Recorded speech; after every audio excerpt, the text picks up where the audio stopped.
Turning in our Bibles, please, to the Old Testament, the minor prophets, to the book of Nahum. The book of Nahum and the chapter 1. We're going to read the chapter together, and over the next 2 weeks we're going to be looking at this chapter 1 of the prophecy of Nahum.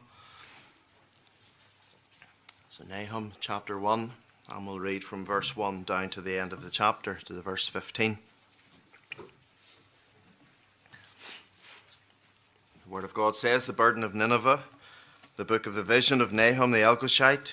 God is jealous, and the Lord revengeth. The Lord revengeth and is furious.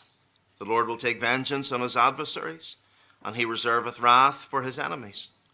The Lord is slow to anger, and great in power, and will not at all acquit the wicked. The Lord hath his way in the whirlwind and in the storm, and the clouds are the dust of his feet. He rebuketh the sea, and maketh it dry, drieth up all the rivers. Bashan languisheth, and Carmel, and the flower of Lebanon languisheth.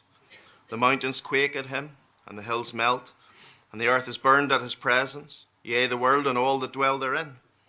Who can stand before his indignation, and who can abide in the fierceness of his anger? His fury is poured out like fire, and the rocks are thrown down by him.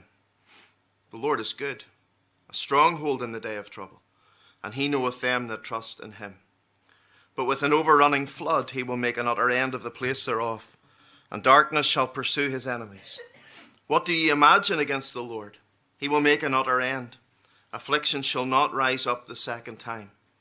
For while they be folden together as thorns, and while they are drunken as drunkards, they should be devoured as stubble fully dry. There is one come out of thee that imagineth evil against the Lord, a wicked counsellor. Thus saith the Lord.